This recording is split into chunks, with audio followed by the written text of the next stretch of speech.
Hey guys, it's Kathy. I hope you're doing well. So I promised you yesterday I had some Giles today, so I do have some Giles today. You get to see both sides of him. Um, I'm trying to get this video in real quick because I'm taking my son to college tonight and it's pretty far away. So we have to leave late tonight or early tomorrow to get him there in time. He actually got a scholarship for video games, for esports. So he's pretty good at that. So I think it's crazy, but esports. But he's on his way. So let's get started with some Giles. I accidentally recorded part of the other case in the beginning, so I'm going to pop it forward a little bit. Tell me the court date one more time. September 7th at 10:30 a.m. Yes, ma'am. No t-shirts, Yes, no ma'am. sweats. Yes, ma'am. All right, have a good day. You can log off. You too. All right, Ms. Mitchell, you ready? I'm ready. Calling case number 2358369, the people of the state of Michigan versus Demisha Muex. Defendant is charged with count 1, controlled substances, possession, cocaine, heroin, or another narcotic less than 25 grams. This matter is scheduled for exam. Defendant has failed to appear. Philip Henderson on behalf of the people, P86029.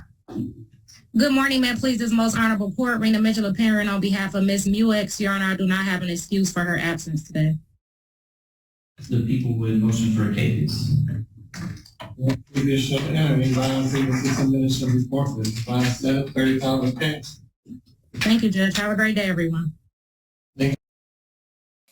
I left that in because he doesn't normally capias on a PCC.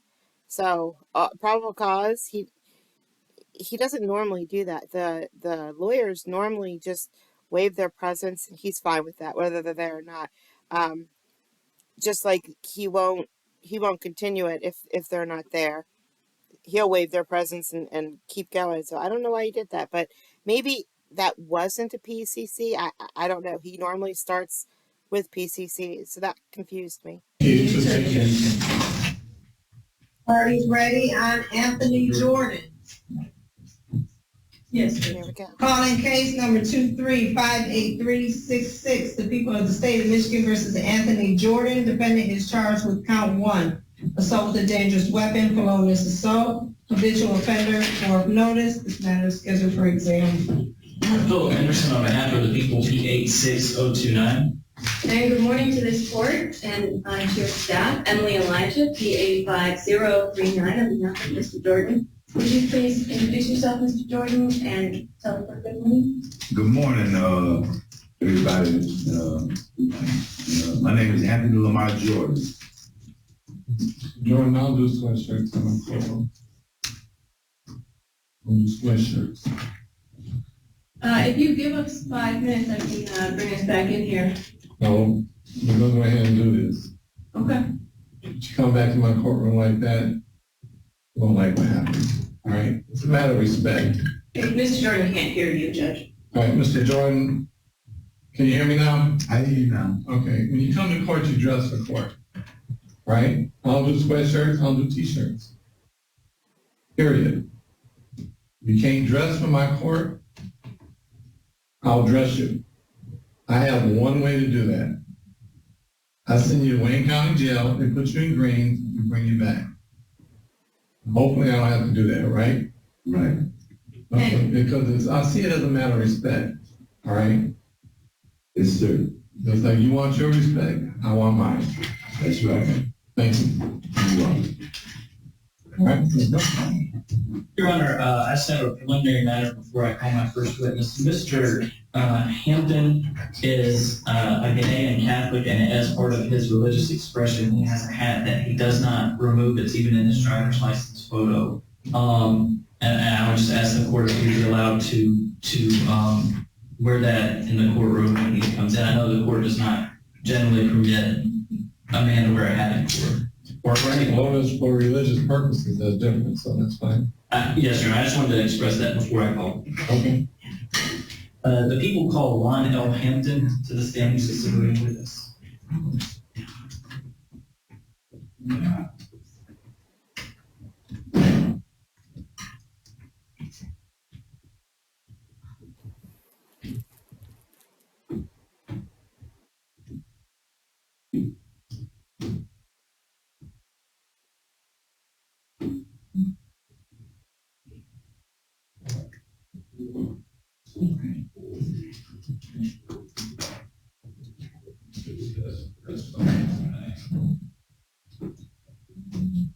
He's coming.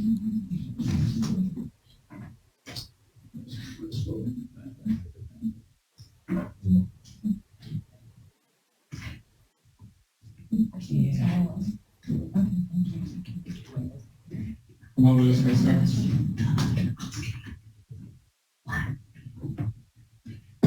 You raise your right hand.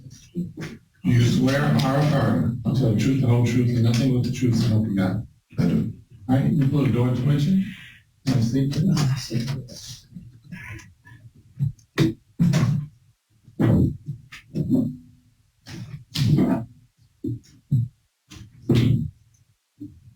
All right, Mr. Hampton, you're going to be asked a series of questions. First by the prosecutor, then by the defense attorney, and I may or may not answer your question, all right? You have to answer your questions out loud, verbally, using words. You just can't shake your head or say, you have to say yes, no, whatever the answer is, all right? Yes. Also, when you ask a question, I need you to listen to the question, just answer that question, and then stop. So if it's a yes or no type question, just say yes or no, and then stop. If they need additional information, they'll just ask another question. They all have a tendency when we talk about something, especially if it's been traumatic, we tend to ramble. We want to get the whole story out. We say this happened, and this happened, and this happened, and this happened. If you do that, I'm going to miss something, right? I know nothing about this case. One thing I know about this case is the defendant's name and what he's charged with. Now I know your name. I get all my information from what happens in court. That's why we go one question, one answer at a time. That way I can understand. All right? Yeah. All right, thank you, sir. Thank you. May I proceed? Thank you, Your Honor. Giles, you're so Could you please introduce nice. yourself to the court? Lon, L-O-N, Hampton, H-A-M-P-T-O-N. And Mr. Hampton, did something happen on August the 8th, 2023 that brings you to court here today? Yes. Where were you on that day? At the VA Detroit Medical. Is that 4646 John R? Yes. Is that in the city of Detroit and the county of Wayne? Yes. When you were there, you said something happened that brought you to court here today while you were there. Could you tell us how that began? I had an appointment and I was lost, so I stopped into a part of the hospital that I knew, was familiar with, and I was asking the information desk for some information. Okay. And while you were asking them for that information, what, if anything, happened? A young man came in from behind me. He was, saying, enough of that talking stuff. I got an appointment. Yeah. Mr. Hampton, could you speak up just a little bit? I'm having to, actually, could you pull that microphone towards you just a little bit? You don't have, or pull it towards you, yeah. I just want to make sure that. See, now that prosecutor knew that all of you were going to leave me a comment. So he fixed it for me. Isn't he nice? That I can hear you and that our court reporter can hear you. So you said you saw an individual, or you heard an individual. What was that?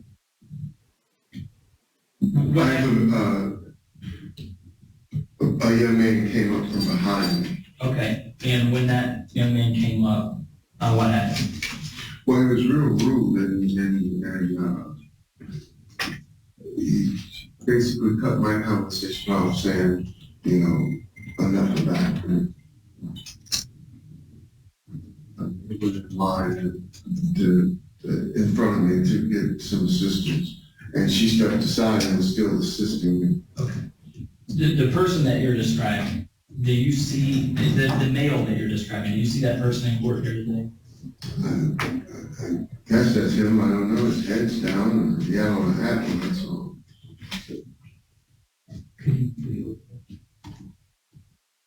You stand up. Oh, yeah, that's him. Your Honor, are you sure? I want to make sure that we're clear on that.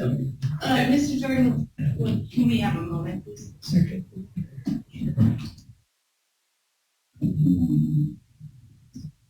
Can we approach? Sure. Now, for them to approach, they're going to leave the room. And then, did you see that? Did you see what he just did? I'm going to rewind it for a second. Sir. Mr. Jordan, I'll be right back. Hold on. Are you sure? I want to make sure that we're So clear he's on getting that. agitated. Mr. Jordan, can we have a moment, please? Okay. Can we approach? Sure.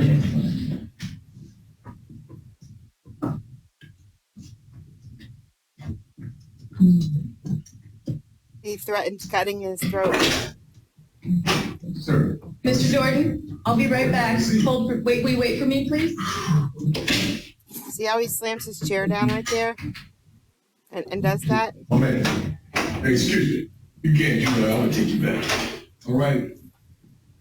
Good morning, Chester's in here. Have a seat and let your attorney talk to you. Right now, we're in the That's good. Okay, there's the bailiff.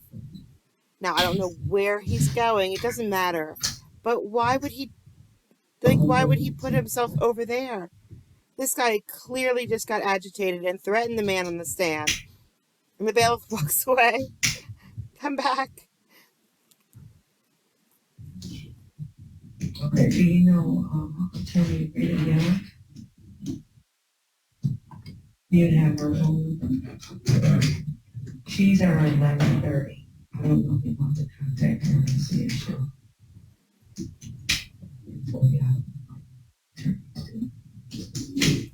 She's the only other attorney we have. That's it.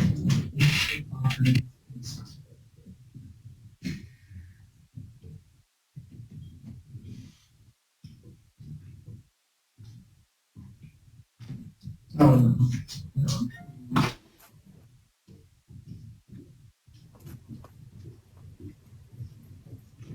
They're back.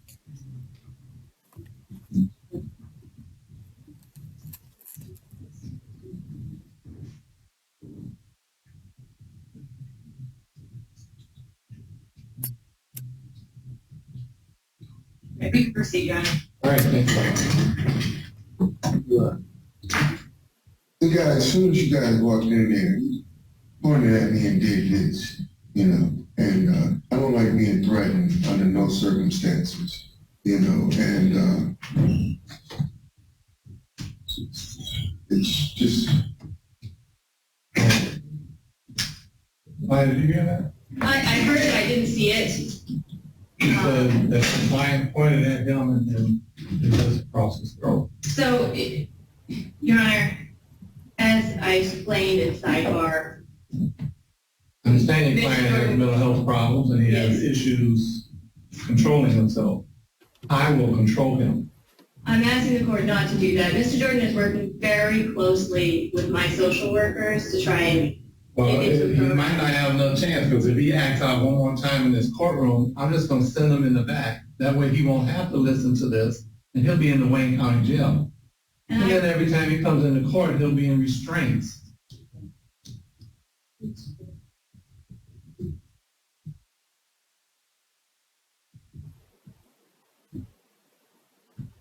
I understand the court's concern, I understand. But it doesn't seem to like your client understands. And at this point, can't understand simple instructions like that. I'm just going to refer him for competency. That's where my brain is going as well, Your Honor. All right, then we're going to stop the proceedings at this point. This matter is going to be referred for competency. Your Honor, may I just inquire? So I don't. I don't know the procedural history. Has this not been referred for competency before? Mr. Jordan has been previously referred for competency In and this found, matter? not in this manner, no. I represented Mr. Jordan for 2 years now, so.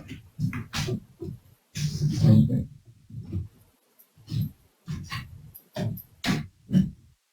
And Mr. Jordan, okay, Mr. Hampton, you can step down. Why don't you have a seat in the hallway? The prosecutor's gonna come out and talk to you. So you can explain to this. Right? Yes, sir. All right, thank you, sir. I really appreciate it.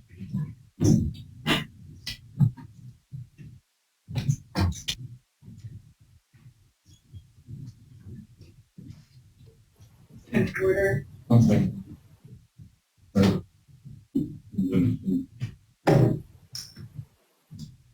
Right.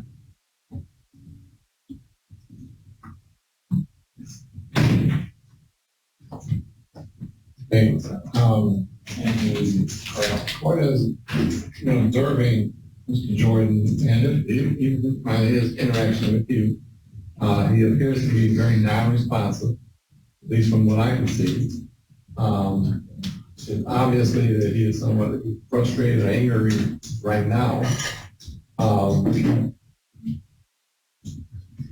You already heard Mr. Hampton, who was the witness, testified that Mr. Jordan threatened him in court when we stepped out to do the sidebar.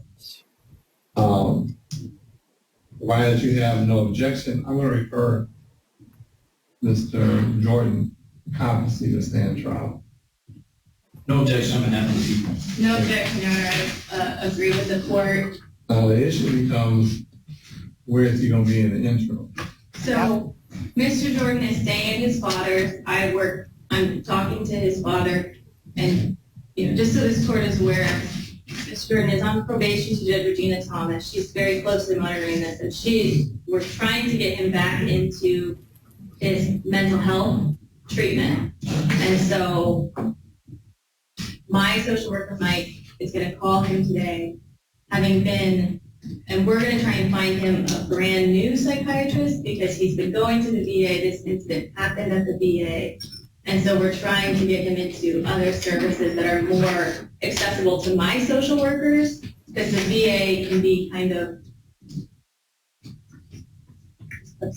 slow and, as a big federal agency.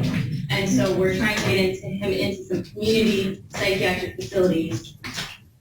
And I'm aware of the court's concerns, and I understand, and I'm working very hard with Mr. Jordan to try and get him safe and secure in the community.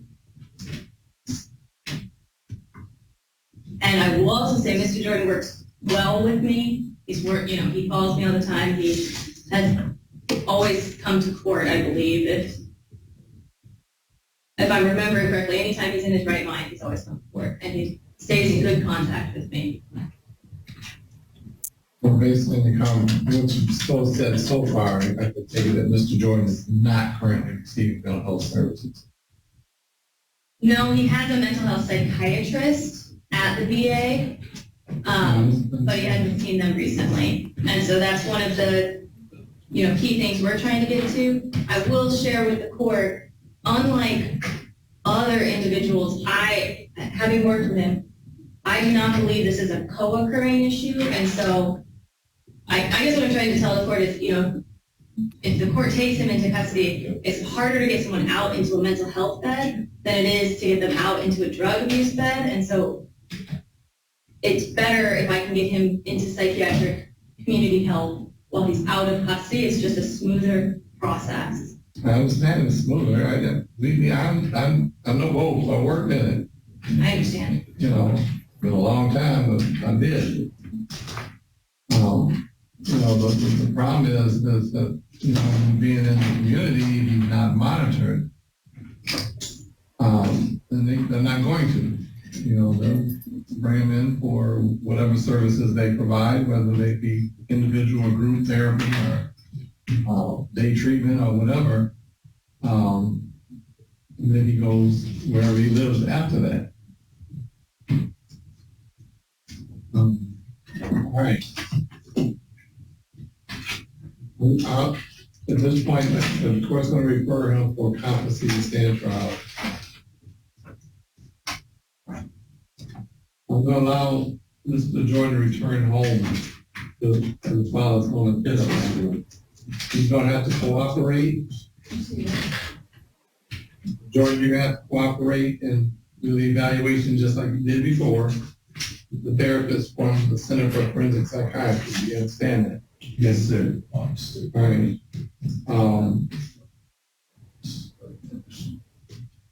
No contact whatsoever with the complainant. If you happen to go to the VA or whatever and you see him, you turn around and walk away. You understand? You don't make any motions, you don't say nothing, you just turn around and walk away. All right?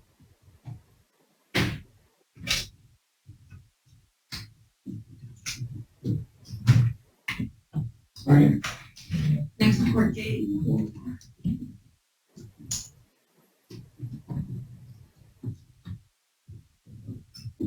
You want to do November, you want to go January.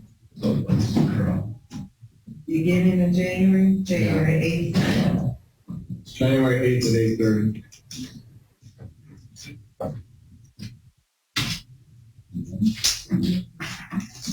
Thanks, Judge. I appreciate the court.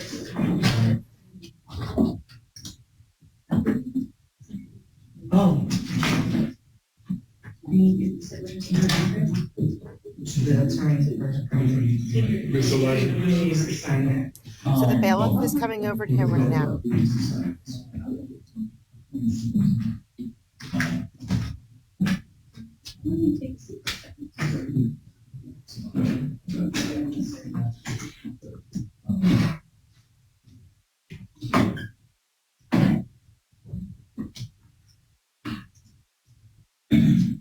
Oh, Judge, so, attorney, Spahn on the 11 o'clock, she said she's stuck in Macomb Circuit Court. Now the bailiff is bending down to talk to you. My brother is suicide, but we don't do this. That's not right. I like Bible. I need my own 30. I really feel myself that I'm playing this shit. No. They say tell me to come, but you wasn't right for me. I'm really ready to die. We'll see if he shows He's up. saying he's ready to die. He's going to come up to If you. he shows up, what's happening? I probably died. My mother breathed, jump off the bridge, one truck. My mother waiting on me. I'd be glad to be my mom and my brother. My mother probably would have my stomach and he get home eating good. I'm tired of my father. Like, I ain't good. I'm tired.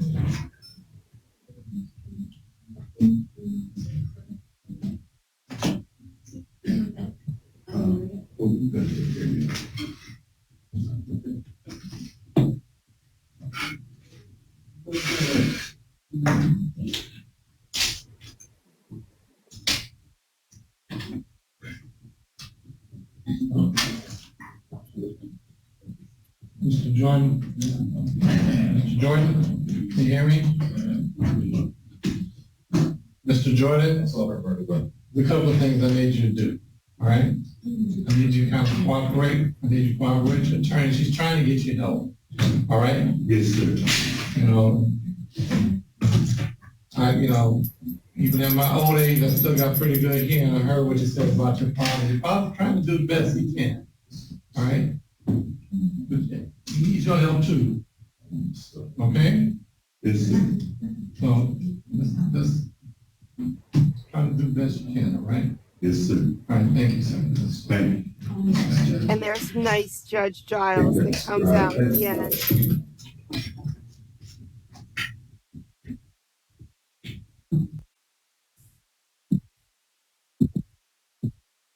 Okay, in this one, the court case is okay. It's fine. It's not a big deal. But the lawyers, though, they go at it.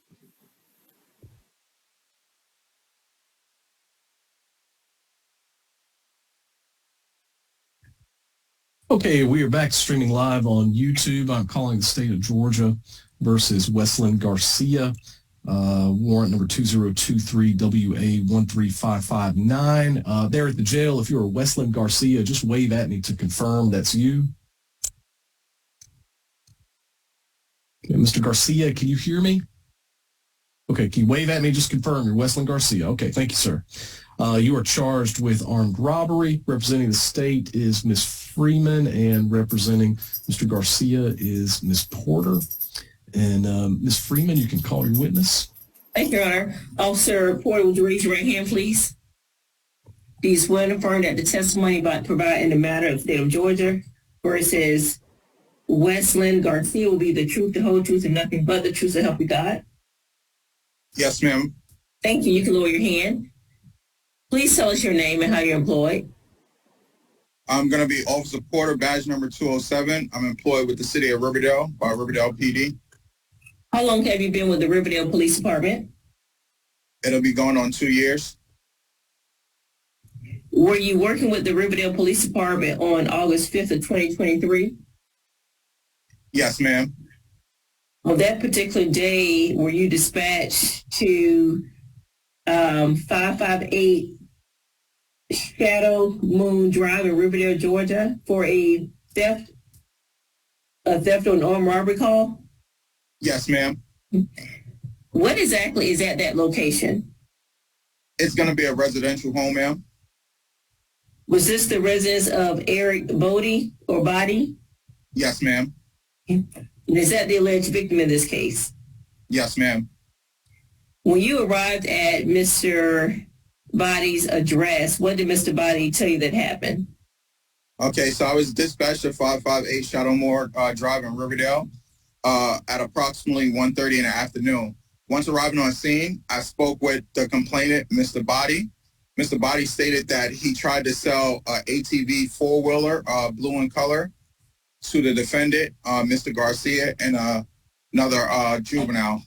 At that time, Mr. Body said they agreed to pay him $300 for the said ATV. He said they went to pay the transaction through Cash App, at which time that transaction declined, and he looked down at his phone. Mr. Body then stated, as he looked back up, Mr. Garcia had a black and silver handgun pointed at him, while his co-defendant loaded it into the back of his pickup truck, and they told him not to move and pulled off with his four-wheeler. Was Mr. Body able to give you a description of the individuals? Yes, ma'am. So Mr. Body was able to give us a description of both males. He said it was the Hispanic male that was in possession of the firearm pointed at him, while the black male loaded onto the back of the pickup truck. He was also able to give us a description of the pickup truck, which they loaded it into, at which time we were able, myself and Officer Hall, were able to use our devices to get onto the flock camera system and track that vehicle's direction of travel, at which time I was able to get the license plate off the vehicle, get the register's owner's name, which would be Mr. Garcia's father, and I spoke to Mr. Garcia on the phone, who advised that four-wheeler was in his son's possession, and he would bring his son plus the other defendant back to the location with the ATV. Is that what happened, Officer Porter? Yes, ma'am.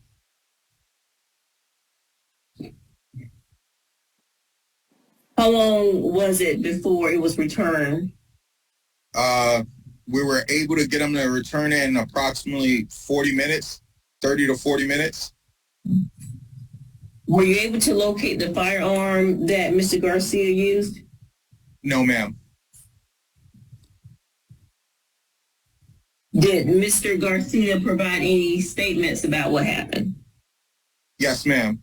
In return, Mr. Garcia stated that they came to purchase the four-wheeler, but his story was flipped to where he said Mr. Body pulled out a firearm on them, and they just pulled off because they were scared.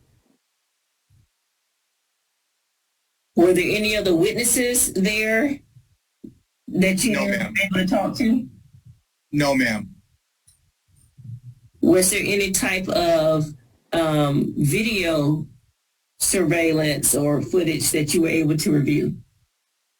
No, ma'am. We did knock on the doors because we seen some of the neighbors had ring door footage there, but none of the camera angles were pointed at the direction of 558 Shadowmore. The juvenile who was present, was that Mr. McNaughton? Yes, ma'am. Did he provide a statement about what happened? Yes, ma'am. At that time, he also stated that Mr. Body pulled out a firearm on them, and that's why they pulled off. He also stated that he arranged to make the Cash App payment, and then the payment did not go through, and he was scared that Mr. Body was going to know where he was, so he changed his Cash App name on the app. When Mr. Garcia provided, I guess, his story about what happened, was he able to explain why he had Mr. Body's ATV? No, ma'am.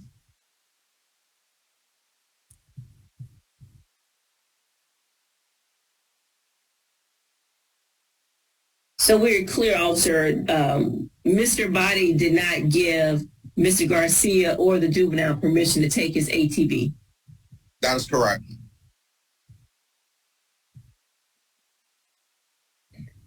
Did all of this happen in Clayton County? Yes, ma'am.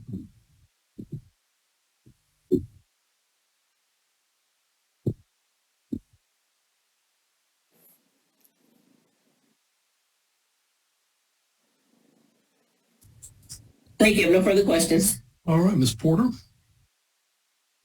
Thank you, Your Honor. Officer Porter, couple of quick questions. Mr. McNaughton is a juvenile, correct? Yes, ma'am. I believe he's 16 years old. Is that right? Yes, ma'am. Would you say that he's a relatively small young man? Yes, ma'am. Okay. Oh, Ms. Porter, you're So okay, good. the 200 ATV and onto the bed of the truck. I'm sorry, you cut out for a minute. Can you repeat the question? I'm sorry. So Mr. Body's story is that Mr. McNaughton, who you agree is a relatively small young man, picked up a ATV and put it onto the bed of a truck by himself. Yes, ma'am. Okay. Did you see the ATV? Yes, ma'am. Okay. Would it be fair to say that the ATV probably weighs 200-300 pounds? I can't make that assumption, ma'am. Okay. Do you know how much an ATV weighs? No, ma'am. Have you ever tried to pick up an ATV? Objection, Judge. It's not relevant. Your Honor, it's relevant because they're saying that he stole it, and the way that they stole it is that he picked it up by himself and placed it onto the bed of a truck. So I'm trying to determine if a young man, small in stature, could in fact have picked up an ATV off the ground by himself. Okay.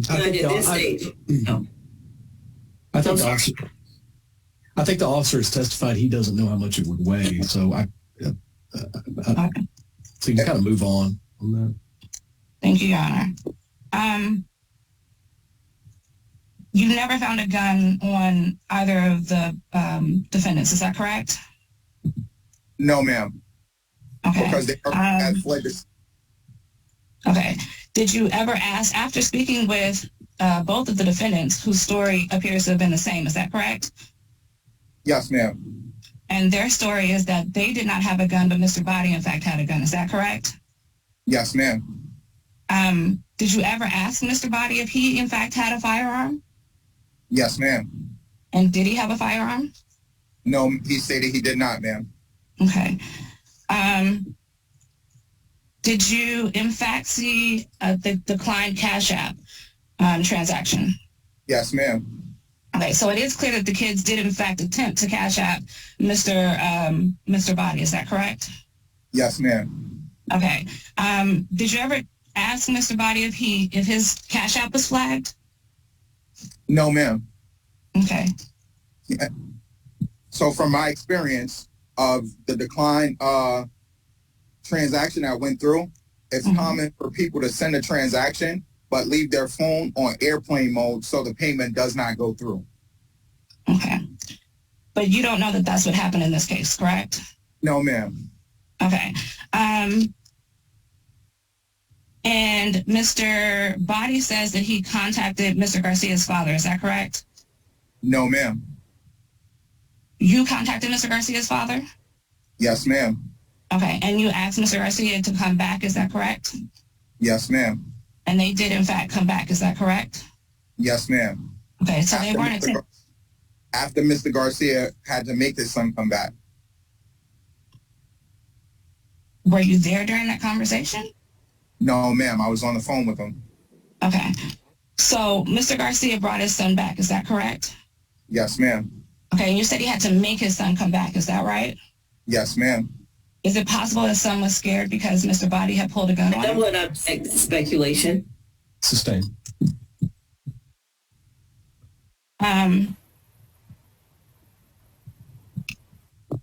Did Mr. Body ever say that he followed the boys at all after they left? Yes, ma'am. He said when they pulled off in the truck after they got halfway down the block, he ran after the truck to see in which direction they were traveling. Okay. And then what did he do after that? He came back to his residence and called 911. Okay. So it's his story that after these young men pulled a gun on him, he then ran after their truck. Yes, ma'am. Okay.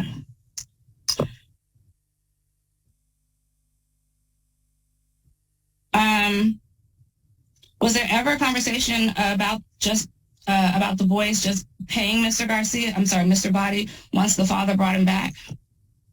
No, ma'am. Okay. Did Mr. Garcia ever indicate that it was his intention to steal this ATV? No, ma'am. Okay. Did he indicate that it was his intention to purchase the ATV? Yes, ma'am. And he told you, correct me if I'm wrong, that the Cash App failed and then Mr. Body put a gun on them, so they left. Is that correct? Yes, ma'am. Okay. That's all I have, Your Honor. Okay, Ms. Freeman, any... So far, all normal. All normal court case. Oh, here we go. Any follow-ups? No, Your Honor. The state rests. Okay, thank you. Ms. Porter, do you have any evidence to present? This is not my case, but I do have the Cash App in question here. That was actually... Judge, this is improper. I think you gotta wait till your trial. Thank you, Judge. Can I ask? Hang on, everybody. Hang on.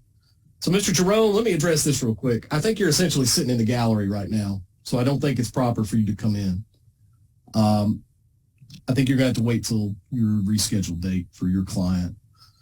Judge, can I have a brief moment? I believe Mr. Jerome may have some evidence that's pertinent to my case. If I can have just a quick second, I can grab it from him and be prepared to introduce the evidence myself. Judge, I'm going to object to that. I asked that we reset both defendants on the same day. Attorney Porter was the one who objected to that and wanted to proceed today. And because Attorney Jerome improperly inserted himself into this hearing, now Attorney Porter wants a moment to talk to Attorney Jerome. I object to all of that because Attorney Porter had the opportunity to wait and do this hearing at a later date, and she chose not to. Your Honor, I understand that it's improper for Attorney Jerome to insert himself into the case. Well, I don't think it's proper. Hold on. Let's start there. So Attorney Jerome, okay, turn your camera off. All right, now Ms. Porter, go ahead. I don't believe it's improper for the defense to ask for a brief moment to gather some evidence. How are you going to talk to him? I'm going to call him very briefly. All right. We'll take 3 minutes, okay? Thank you, Your Honor. Okay. And judges, my objection is noted for the record. Yes, ma'am. Thank you. Everybody relax. Cheryl has more objections coming. And Jerome, who was outstandingly out of line right there, gets way, way, way worse. And this poor judge, he's just not the judge to deal with it. He's just not.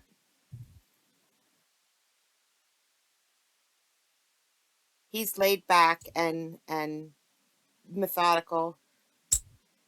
he lets people go on, but he only picks the parts of the conversation that are pertinent to the case, and everything else is just fluff that he just completely ignores. And I mean, when they try to push him, you can't push him. I mean, this judge isn't a pushover. He's nicer than most in Georgia, but he's more tough than any in Washington.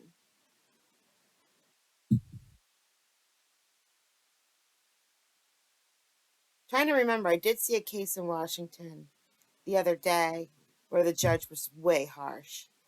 Finally, and I can't remember which judge it was. It was real late at night. I should have recorded it, because I just don't see tough. If I'm ever going to break the law, I'm going to do it in Washington. Probably near Nisqually, because those judges are easy peasy. Even Mansfield, easy.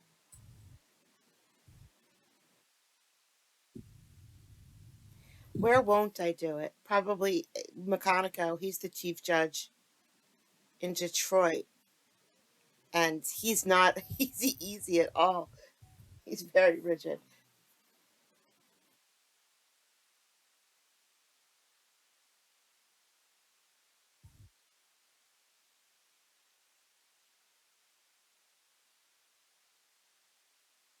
Isn't it illegal to be on Zoom and drive at the same time? Come on, officer, do better. Do better.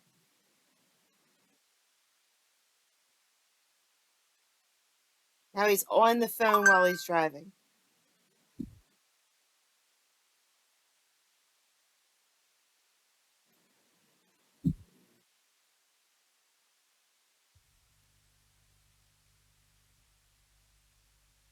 They're back.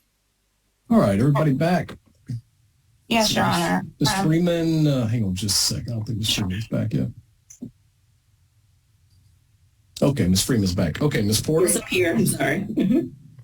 Your Honor, I'd actually like to ask Mr. Garcia's father, Alexis Garcia, to log into the Zoom. I believe he's watching it from YouTube right now. That is going to be a problem, and my objection is, if Attorney Porter has just admitted that the witness has been watching the hearing via YouTube, that certainly goes against any kind of separation of witnesses. She did not announce any witnesses in the beginning. When Attorney Jerome had announced his witnesses, they were placed in the waiting room. But she has just admitted that this witness has been watching it via YouTube. Okay.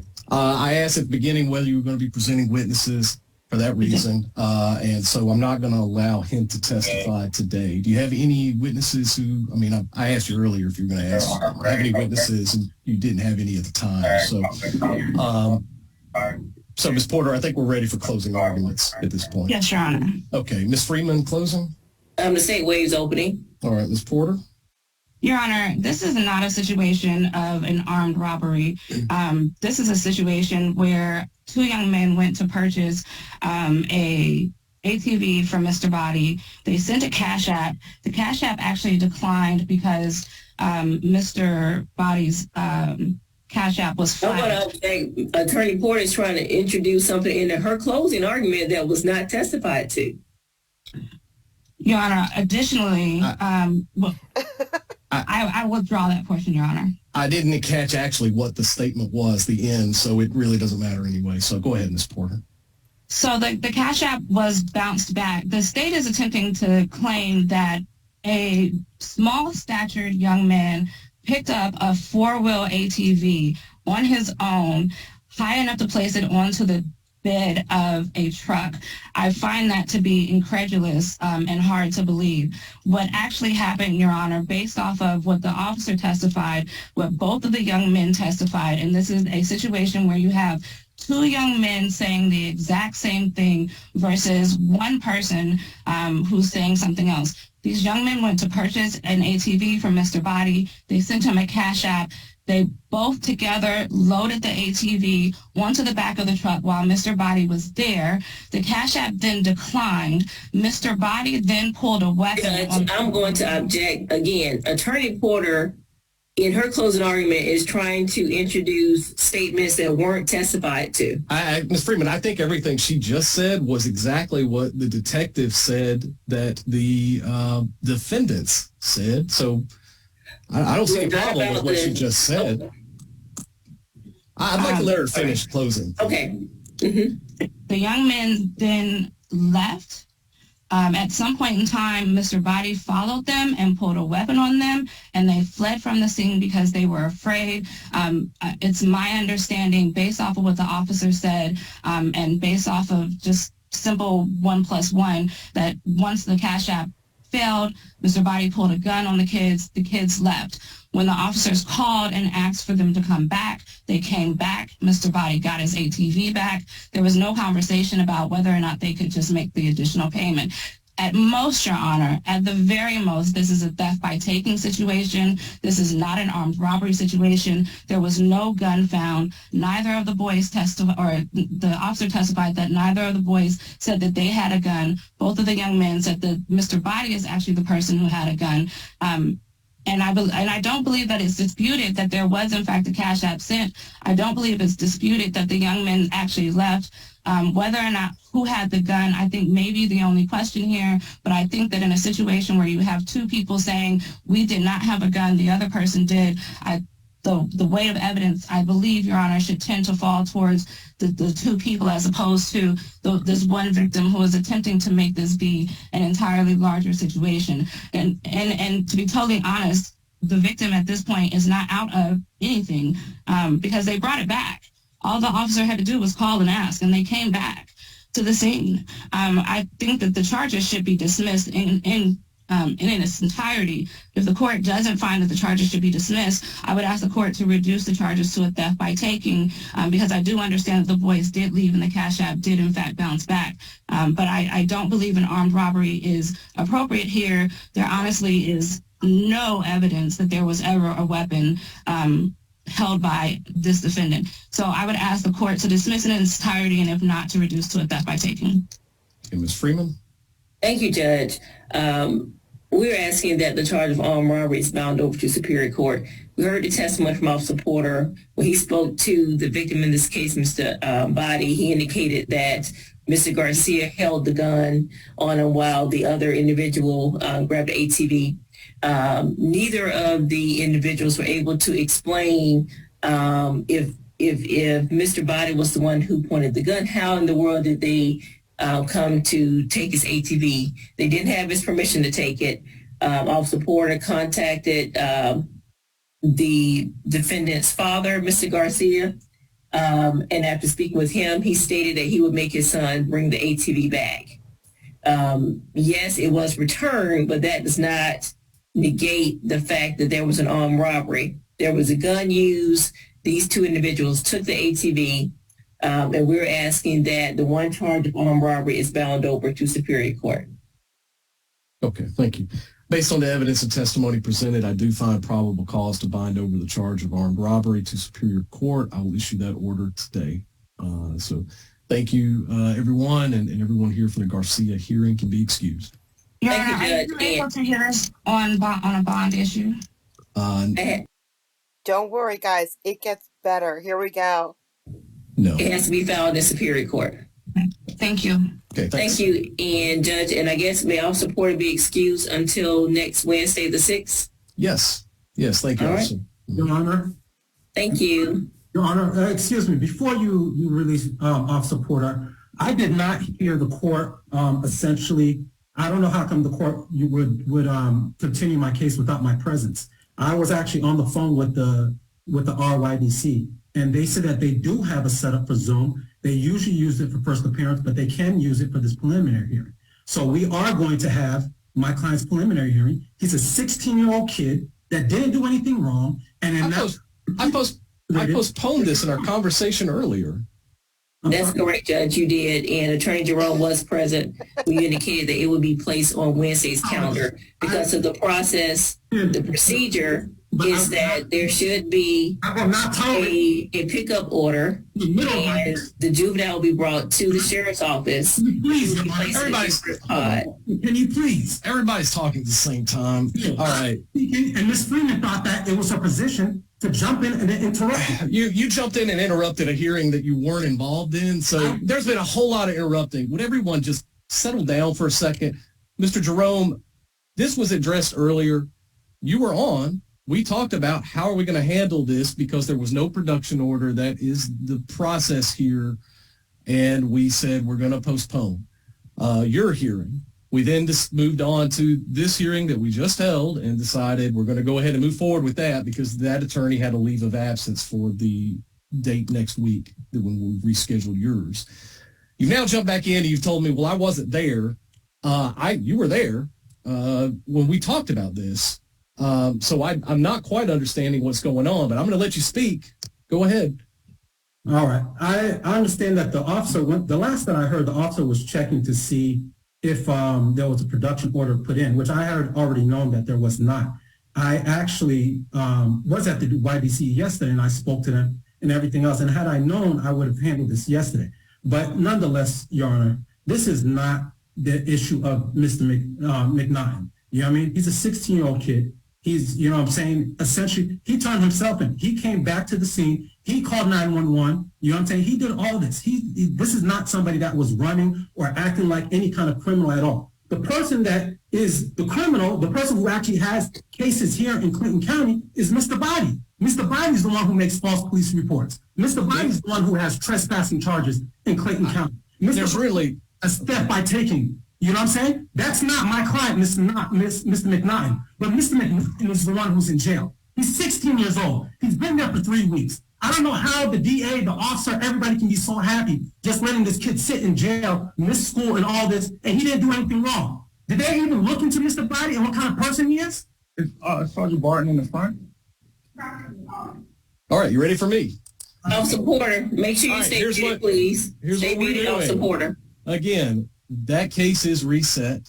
Your client's case is reset. I believe it's September the 6th. I think it's a week from now. These are all these issues that you were bringing up are issues you can bring up in that hearing. But for today's business, it's reset. That takes care of it. And you can be excused, Mr. Jerome. All right. Thank you, Your Honor. Okay. Thanks. All right. Okay. So this one, I need you all to breathe through it. I have some bad news that no one's going to like. But I left it in here because it's great. It's great content. However, there is some bad audio to it. The prosecutor. You can't hear the prosecutor. But you can hear Reagan, the defender, and you can hear the judge. And it's those two conversing with each other. Like, it doesn't even matter what the case is. It doesn't matter what she did, although she did some terrible things. And the judge is going to explain what she did later. So you're going to hear the prosecutor barely. You're not going to be able to hear him great. But don't worry. The judge is going to tell you crystal clear what she did way better than the prosecutor did. Where the judge reads her actual text messages, and they're great. You'll see. And it's the conversation between Reagan, who I love to hate, Reagan, because, you know, he's a defender and he fights hard for every single person, even bad guys. And, you know, there's some people that he brings up that are just not okay. They deserve to be in jail for forever. And he fights for them pretty hard. And, you know, he's really good. He's just really good at his job. And that's his job. So we don't hate him for that. We love him for doing his job. But him and the judge get back and forth right here. So since my dog is barking, I'm going to mute and let you have it. And ma'am, what's your name, please? Latoya Williams. Thank you. Ms. Williams, you've got 2 matters in front of the court today. Both seem to involve arson charges. Nonetheless, we'll do them one at a time. we'll do the case with the event date of December 2022 first. This will be case 23-58710, State of Michigan versus Latory Servan Williams. Thanks, Judge. Steve Vincent for the people, P71917. I'm sorry, Judge, just for clarification, are we taking the, just based on the incident dates, the 22 cases, is that what we're doing? Correct. Thanks, Judge.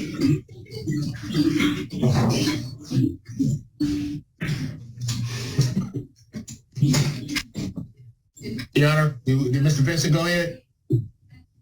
Yeah, Mr. Vincent just put his appearance on the record. Your Honor, Philip Reagan on behalf of Ms. Latory Williams.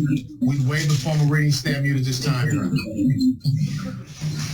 Court will enter a not guilty plea on your client's behalf. As to bond, please. Thanks, Judge. People are asking for $50,000 cash, no surety, measure of house arrest. It is an incident that took place December 19, 2020. However, we do have an additional, what appears to be an arson case, as well as a GBH, that's going to be up before this court in just a few minutes.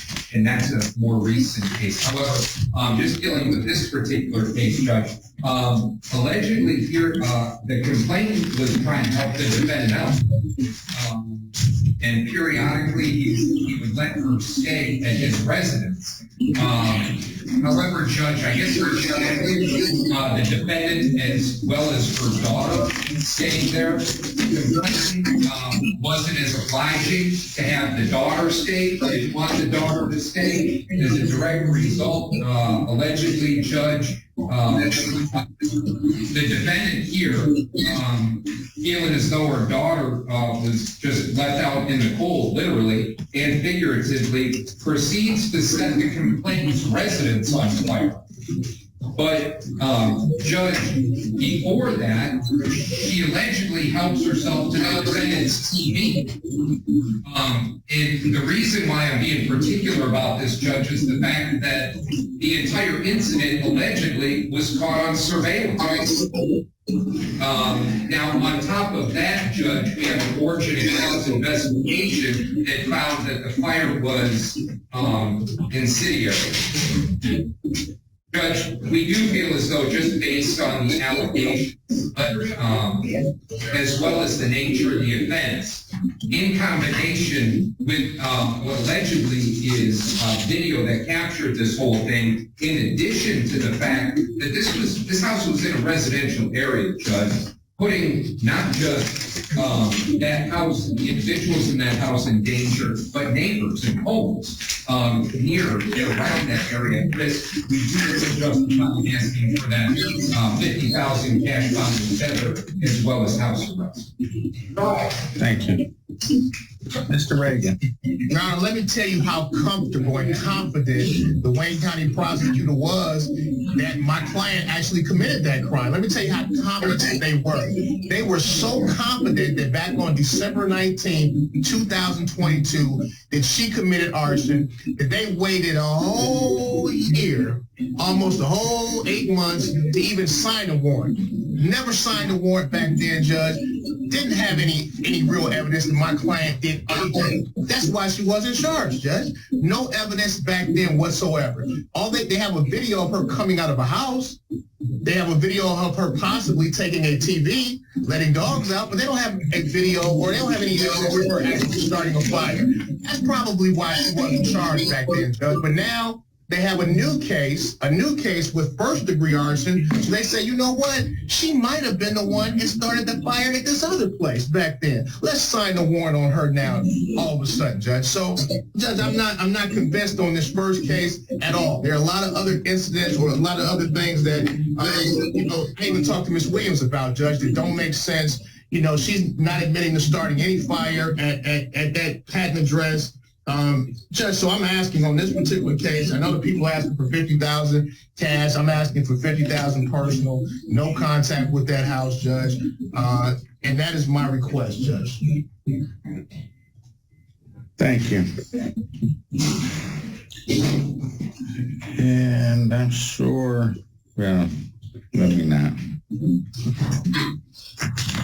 All right, and As this case proceeds, Ms. Williams, you are not to possess a firearm or any other dangerous weapon or any flammable materials. Is that clear? Yes, sir. You're not to have any contact with Mr. Preston or with the Patton Street address. Is that clear? And you'll be on a GPS tether on house arrest. Mr. Vincent, what was your request again? Your Honor, I was asking for $50,000 cash out of jury, as well, Your Honor, I was asking for monetization as well as some type of home confinement. Court was set by this matter $100,000 cash or surety with the above mentioned conditions. He doubled it. That'll give you a bond redetermination hearing Tuesday morning in front of Judge McConico. That's going to be September the 5th. Further dates will be September 11, probable cause conference, and September 18, preliminary exam. Both of those will be in front of Judge Jefferson. In 1 second, and we will do your next case. McConico really hates gun crimes. Bad, like that's his worst. But fire, arson, that's a pretty close second.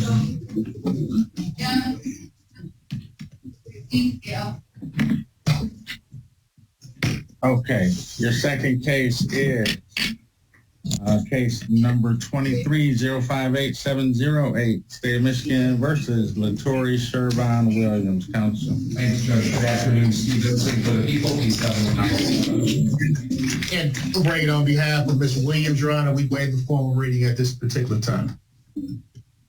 Court will enter not guilty plea on your client's behalf as to bond.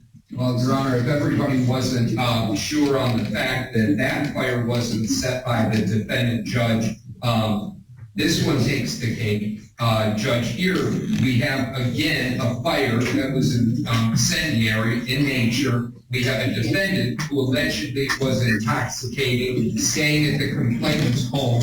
Allegedly, the complainant falls asleep, and this is when the defendant admittedly telling to the police officers, and I just want to get this right, admittedly, the defendant states that she ended up leaving the stove on, leaving the apartment, lighting a cigarette on the stove, which had an old food box sitting on the stove, so there would be a fire, and then she ended up texting the complainant, letting the complainant know that she started the fire in his house.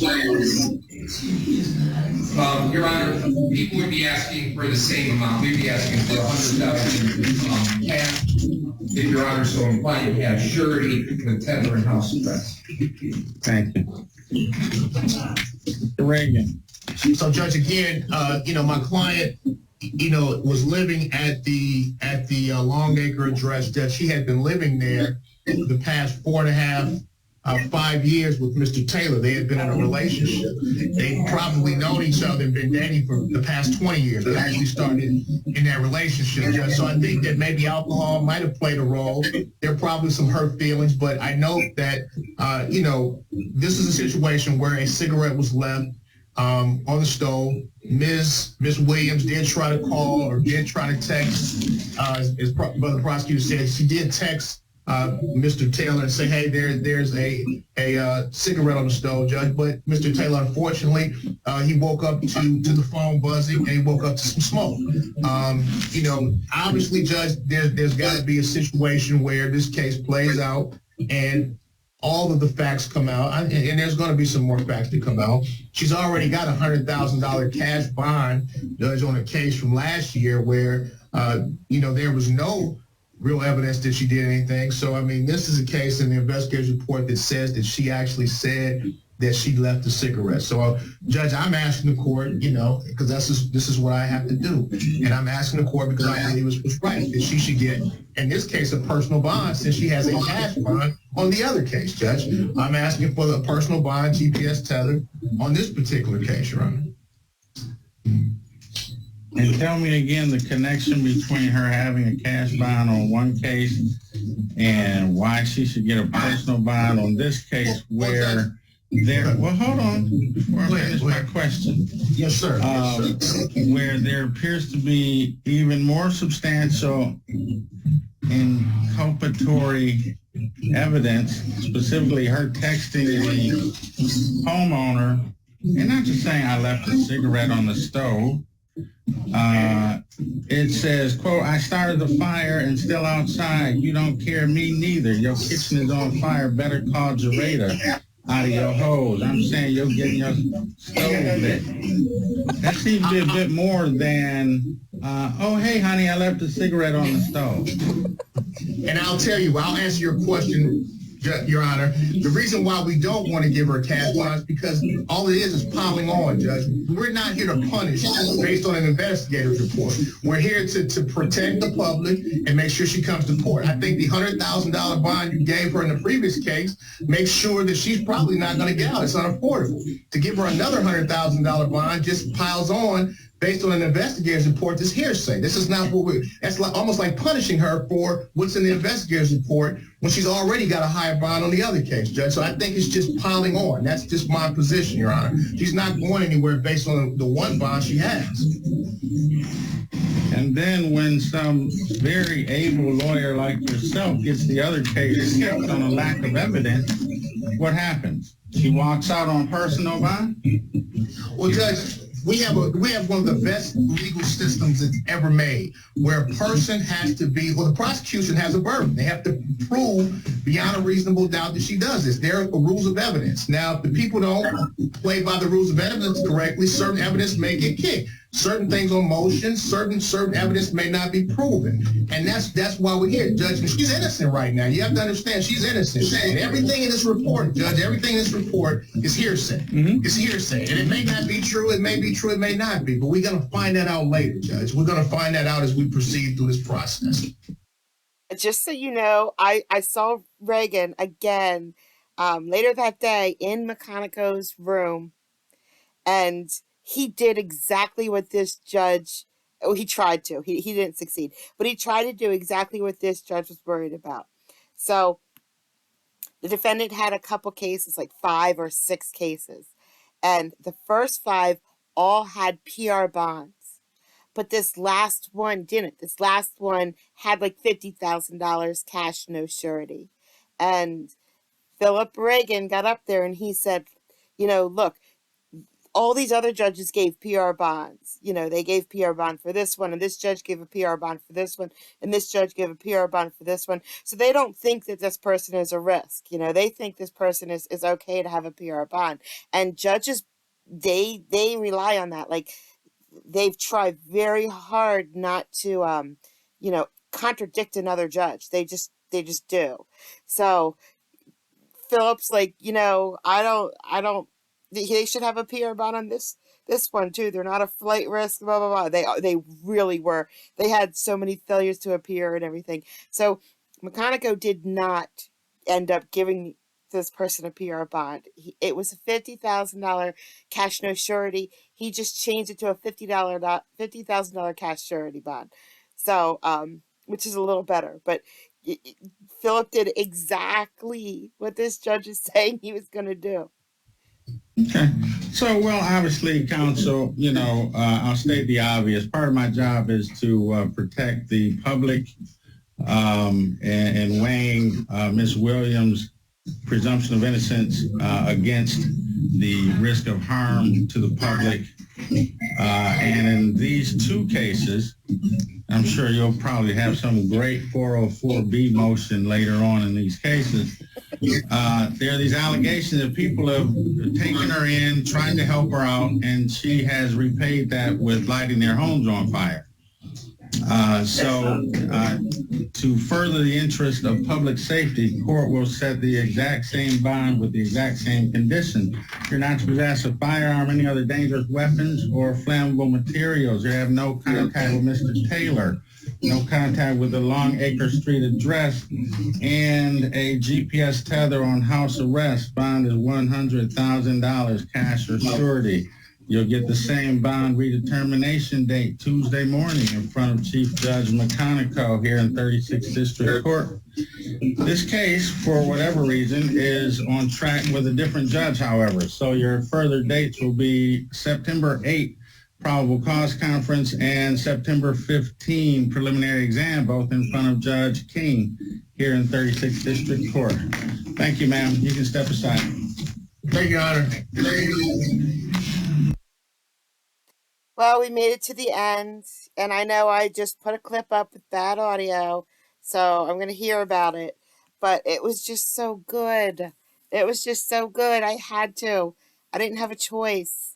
I don't do the big guys. I don't do Middleton and Manning and Simpson, where the audio is perfect.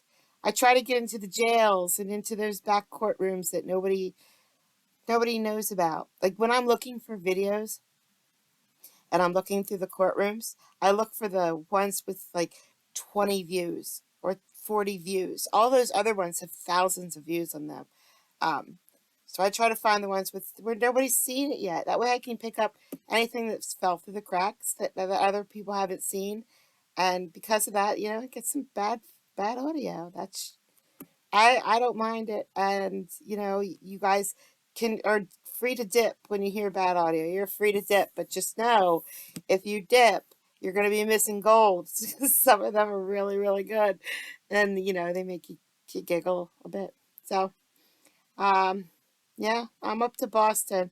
If anybody's in Boston, tomorrow, meet me in Cheers. We'll get a beer. All right, guys. I guess it is tomorrow. It's the 2nd. I usually make these videos very, very early in the morning or late at night for me. So I made it before midnight this time. So it's still today. Anyway, have a good day, guys. See ya.